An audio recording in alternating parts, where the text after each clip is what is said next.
Hair fall అనేది మనకి చాలా చాలా చాలా కామన్గా చూస్తామండి. ఆడవాళ్ళకు మగవాళ్ళకి ఇద్దరికి కామన్గానే మనం చూస్తుంటాం అనమాట. సో ఏ సమస్య కోసం వచ్చినా కూడా ఫైనల్గా హెయిర్ ఫాల్ ఉంది డాక్టర్ గారు అని చెప్పకుండా ఎవరు వెళ్ళరు అనమాట. సో ఈ హెయిర్ ఫాల్ ఎందువలన అవుతుంది, ఏంటి ప్రధానమైన కారణాలు ఏంటి, దానికి రీజన్స్ ఏంటి అంటే మెయిన్ కొన్ని మన చేతిలో ఉంటే మనం కరెక్ట్ చేసుకోగలం, కొన్ని మనం కరెక్ట్ చేసుకోలేనివి ఉంటాయండి. సో కారణాలు అనమాట. మనం కరెక్ట్ చేసుకోగలిగిన కారణాలు ఏంటంటే మెయిన్ ఆహారం, మనం తీసుకునే ఫుడ్ అనేది చాలా ఇంపార్టెంట్ అనమాట. మనం తీసుకునే ఫుడ్ మనం కరెక్ట్ చేసుకోగలం, మన హెయిర్ ఫాల్ కూడా కంట్రోల్లో ఉంటుంది. సో మీరు డాక్టర్ గారి దగ్గరికి వచ్చే ముందు మీ ఫుడ్ మీరు కరెక్ట్ చేసుకుని, మీ ఫుడ్ చెక్ చేసుకుని అంతా సరిగ్గా తీసుకుంటున్నారా లేదా అని చెక్ చేసుకుని తర్వాత మీరు ఇంకా హెయిర్ ఫాల్ కనుక ఉంటే అప్పుడు డాక్టర్ని సంప్రదిస్తే కనుక బెటర్గా ఉంటుంది. సో ఫుడ్ మెయిన్ ఫుడ్ కాబట్టి, ఎందుకంటే ఎక్కువగా ఈ రోజుల్లో ఎక్కువగా జంక్ ఫుడ్ తీసుకుంటున్నారు. జంక్ ఫుడ్ అనేది మనకి మెయిన్ కారణం అవుతుంది అనమాట. ఎక్కువగా అందరూ బయట ఆహారం ఎక్కువగా తీసుకోవడము, ఇంట్లో వండటం అనేది తగ్గించేస్తున్నారు. ఇదే కాకుండా కొంతమంది ఏంటంటే క్రాష్ డైట్స్, విపరీతంగా డైట్ చేస్తున్నారు. ఆ డైట్ ఏంటంటే వాళ్ళకి సగం తెలియక చేసే డైట్ వలన ఏమవుతుందంటే మనకి పోషకాహారాల లోపం అనేది మనం ఎక్కువగా చూస్తుంటాం. సో ఎలాంటి లోపం ఉంటుంది, ఎలాంటి డైట్ తీసుకోవాలి అంటే కనుక మెయిన్ ఎగ్స్ అనేది చాలా ఇంపార్టెంట్ అండి. ప్రోటీన్కి కానీ ఎగ్స్లో ఉండేది ఏంటి, మనకి బయోటిన్ ఉంటుంది, ప్రోటీన్స్ ఉంటాయి, తర్వాత ఫోలిక్ యాసిడ్ ఉంటుంది, సెలీనియం ఉంటుంది, జింక్ ఉంటుంది. ఇవన్నీ కూడా హెయిర్ గ్రోత్ని ప్రమోట్ చేస్తాయి అనమాట. హెయిర్ గ్రోత్కి చాలా ఇంపార్టెంట్. ఇది కాకుండా వెజిటేరియన్స్ అనొచ్చు, మేము ఎగ్ తినం కదా అని. ఎగ్ తినకపోతే కనుక మనకి గ్రీన్ లీవ్స్ ఉంటాయి. గ్రీన్ లీవ్స్లో కూడా ఫోలేట్ ఉంటుంది, ఐరన్ ఉంటుంది, వైటమిన్ సి ఉంటుంది. సో ఇవన్నీ కూడా మనకు ఉపయోగపడతాయి. అలాగే నట్స్, ఆల్మండ్స్, వాల్నట్స్, ఇవన్నీ కూడా నట్స్లో కూడా వైటమిన్ ఈ ఉంటుంది, ఒమేగా ఫ్యాటీ యాసిడ్స్ ఉంటాయి. ఇవన్నీ కూడా మనకి హెయిర్ గ్రోత్ అనేది ప్రమోట్ చేస్తూ ఉంటాయి. నట్సే కాకుండా seeds, pumpkin seeds, sunflower seeds, ఇవన్నీ కూడా మనకి హెయిర్ గ్రోత్కి omega fatty acids, vitamin E ఇవన్నీ ఉంటాయి కాబట్టి మనకి ప్రమోట్ చేస్తాయి అన్నమాట. హెయిర్ హెల్తీగా ఉండడానికి ఉపయోగపడతాయి అన్నమాట. సో ఇవి కాకుండా గ్రీన్ లీవ్స్, ఇవి కాకుండా మనకి ఇంకా చాలా రకాలైన ఆహారం, వీటిలో చాలా మార్పులు తెచ్చుకుంటే కనుక essential omega fatty acids, vitamins, తర్వాత మినరల్స్, ఈ ప్రోటీన్, ఈ రిచ్ ఫుడ్ అంతా తీసుకోవడం వల్ల ఏంటంటే fresh seasonal vegetables, fresh seasonal fruits, ఇవి ఆహారంలో ముఖ్య భాగం చేసుకుని, అలాగే పప్పు ధాన్యాలు, ఫిష్, ఎగ్, ఇవన్నీ కూడా ఆహారంలో తీసుకుంటే కనుక డెఫినెట్గా మనకి పోషకాహార లోపం అనేది ఉండకుండా ఉండడానికి అవసరం ఉంటుంది అనమాట. ఇది కాకుండా ఇంకా ఏంటంటే మెయిన్ స్లీప్.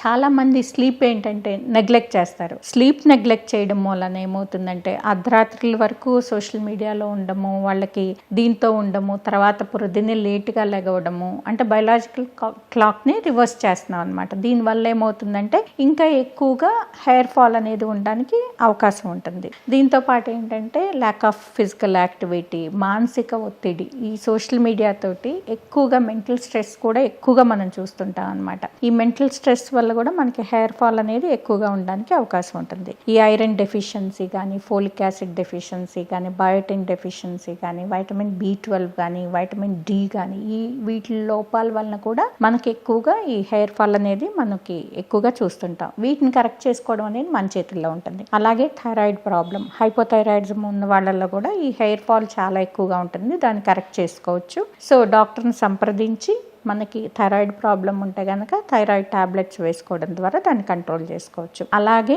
మనకి ఏంటంటే PCOS అంటాం అనమాట. అంటే ఏంటంటే పాలిసిస్టిక్ ఓవేరియన్ సిండ్రోమ్, వీళ్ళల్లో కూడా మనకి హెయిర్ ఫాల్ అనేది ఎక్కువగా చూస్తుంటాం అనమాట. సో దాన్ని కూడా డాక్టర్ని సంప్రదించి దాన్ని కూడా కంట్రోల్ చేసుకోవచ్చు. ఫిజికల్ యాక్టివిటీ ద్వారా, కొన్ని రకాలైన మెడికేషన్ ద్వారా దాన్ని కంట్రోల్ చేసుకోవచ్చు. అలాగే కొంతమంది కొన్ని రకాలైన మెడిసిన్స్ వాడుతుంటారు, డిప్రెషన్కి వాడుతుంటారు. అలాగే సీజర్స్కి అంటే ఏంటంటే మన ఎపిలెప్సీకి వాడుతుంటారు, డిప్రెషన్కి బ్లడ్ థిన్నర్స్ వాడుతుంటారు. కొంతమంది ఏంటంటే కార్డియోవాస్కులర్ డిసీజెస్కి వాటికి సంబంధించిన బీపీ సంబంధించిన మెడిసిన్స్ ఇవన్నీ వాడుతుంటారు అనమాట. వీటి ద్వారా కూడా హెయిర్ ఫాల్ అనేది మనం ఎక్కువగా చూస్తుంటాం అనమాట. అలాగే ఓరల్ కాంట్రసెప్టివ్ పిల్స్ వాడే వాళ్ళల్లో కూడా మనం ఎక్కువగా చూస్తుంటాం అనమాట. సో ఇలాంటి మెడికేషన్స్ వాడుతుంటే కనుక ఒక్కసారి డాక్టర్ గారిని కలిసి మీకున్న హెయిర్ ఫాల్ ప్రాబ్లం చెప్తే కనుక డెఫినెట్గా హెయిర్ ఫాల్ ఫాల్ అనేది కంట్రోల్ చేసుకోవడానికి అవకాశం ఉంటుంది అనమాట.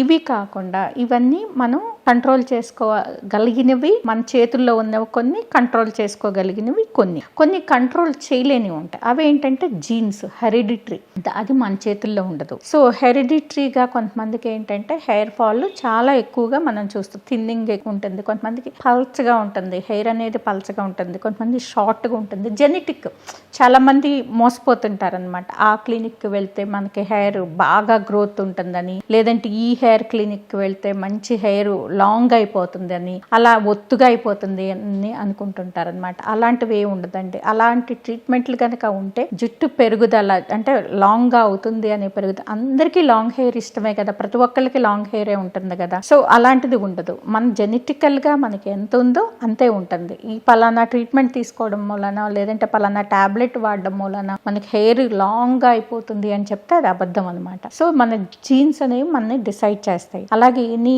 ఫంగల్ ఇన్ఫెక్షన్స్ ద స్కాల్ప్ అనమాట. స్కాల్ప్ మీద ఏదైనా ఫంగల్ ఇన్ఫెక్షన్స్ ఉన్నా, ఏదైనా డాండ్రఫ్ లాంటిది ఎక్కువగా ఉన్నా హెయిర్ ఫాల్ ఉండడానికి అవకాశం ఉంటుంది అనమాట. సో డాక్టర్ని సంప్రదించి దాన్ని కనుక ట్రీట్మెంట్ తీసుకుంటే కనుక హెయిర్ ఫాల్ని కంట్రోల్ చేయొచ్చు. అలాగే ఇంకా వేరే రకాల కారణాలు ఏంటంటే మనకి అలోపేషియా, ఆటో ఇమ్యూన్ అంటాం, అలోపేషియా ఏరియేటా అనమాట. అది ఆటో ఇమ్యూన్. సో అదేంటంటే రౌండ్ ప్యాచెస్ లాగా మనకి స్కాల్ప్ లో కనిపిస్తూ ఉంటుంది అనమాట. దాని వలన కూడా ఈ హెయిర్ ఫాల్ ఎక్కువగా ఉంటుంది. అలా కాకుండా మనం చేసే హ్యాండ్లింగ్, హెయిర్ హ్యాండ్లింగ్ ఎక్కువగా ఈ బ్లో డ్రైలు, హీట్ అనమాట, హీట్ కి ఎక్స్పోజ్ చేయడం, బ్లో డ్రైలు, ఐరనింగ్లు, ఇలాంటివన్నీ చేయడం వల్ల, పర్మనెంట్ హెయిర్ స్ట్రైట్నింగ్లు, బొటాక్స్ ట్రీట్మెంట్ అని, హెయిర్ బొటాక్స్ అని, ఇలాంటివన్నీ చేయడం ద్వారా ఏంటంటే అన్నెసరీగా కెమికల్స్ కి ఎక్స్పోజ్ అయ్యి హెయిర్ ఇంకా ఎక్కువగా మనం డ్యామేజ్ చేస్తాం అనమాట. హెయిర్ డ్యామేజ్ ఎక్కువగా జరుగుతుంటుంది. అలాగే చాలా మంది ఏంటంటే హార్ష్ షాంపూస్ వాడుతుంటారు. హార్ష్ షాంపూస్ ప్రతిరోజు హార్ష్ షాంపూస్ తో తలస్నానం చేయడం వల్ల కూడా, వాళ్ళు బ్లో డ్రై చేయడం వల్ల కూడా ఈ హెయిర్ ఫాల్ అనేది మనం ఎక్కువగా చూస్తుంటాం అనమాట. సో ఇన్ని రీజన్స్, ఇవన్నీ మనం చేతుల ద్వారా మనం చేసుకుంటున్నాం అనమాట. అలా కొంతమంది తలస్నానం చేయగానే హెయిర్ దువ్వేస్తుంటారు.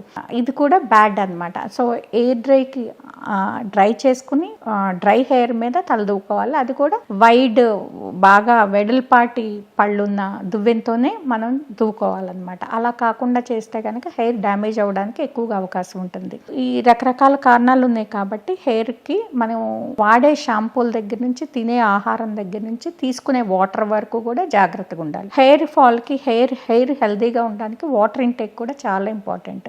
ప్రతిరోజు minimum 3 to 4 litres of water through out the day, ఒకేసారి తాక్కోకుండా త్రూ అవుట్ ద డే తీసుకుంటా ఉంటుంటే హెయిర్ హైడ్రేట్ అవ్వడానికి అవకాశం ఉంటుంది. అలాగే వీటితో పాటు ఏంటంటే మనకు ఆల్రెడీ డ్యామేజ్ అండ్ మనకు ఆల్రెడీ హెయిర్ ఫాల్ ఉంది, హెరిడిటరీగా కానీ జెనెటిక్గా కానీ దేనివల్ల కానీ ఎలాంటి ట్రీట్మెంట్లు తీసుకోవచ్చు అంటే, మెయిన్ ఫస్ట్ ఏంటంటే మెడికల్ ట్రీట్మెంట్లో రకరకాల సీరమ్స్ ఉంటాయి, మినాక్సిడిల్ ఉంటుంది, హెయిర్ వైటమిన్స్ ఉంటాయి, బయోటిన్ ఉంటుంది. సప్లిమెంట్స్ తీసుకోవడం ద్వారా కొంతవరకు హెయిర్ ఫాల్ని కంట్రోల్ చేయొచ్చు అనమాట, in case of any dietary ఇది ఉంటే కనుక. అలా కాకుండా ఇంకా హెయిర్ ఫాల్ వస్తూ ఉంటే కనుక మనం పిఆర్పి అనేది ఒకటి ఉంటుంది. పిఆర్పి అంటే ఏంటంటే ప్లేట్లెట్ రిచ్ ప్లాస్మా అనమాట. అంటే మన బ్లడ్లో మన 10 ml బ్లడ్ తీసి దాన్ని సెంట్రిఫ్యూజ్ చేసి ప్లేట్లెట్స్ని కాన్సన్ట్రేట్ చేసి ఆ ప్లేట్లెట్స్ని స్కాల్ప్కి గ్రోత్ ఫ్యాక్టర్ని కలిపి స్కాల్ప్కి ఇంజెక్ట్ చేయడం ద్వారా హెయిర్ని స్టిమ్యులేట్ చేయొచ్చు, హెయిర్ గ్రోత్ని స్టిమ్యులేట్ చేయొచ్చు అనమాట. ఇది ఒక ట్రీట్మెంట్. ఇంకా మెడికల్గా హెయిర్ ట్రీట్మెంట్ ఫెయిల్ అయితే కనుక ఇలాంటి పిఆర్పి లాంటి సొల్యూషన్స్ ద్వారా మనం హెయిర్ గ్రోత్ని ప్రమోట్ చేసుకోవచ్చు. అలాగే దీంతో పాటు ఏంటంటే ఇప్పుడు హెయిర్ లేజర్ కూమ్స్ వచ్చినాయి అనమాట. అంటే ఏంటంటే మనకి లేజర్ ద్వారా మనం దువ్వుకోవడం అనమాట. లేజర్ ద్వారా మనకి దువ్వెనలాగా ఉంటుంది, దాన్ని మెల్లగా పాస్ చేయడం అనమాట. సో దీని ద్వారా కూడా హెయిర్ ఫాలికల్ని స్టిమ్యులేట్ చేయడానికి అవకాశం ఉంటుందన్నమాట.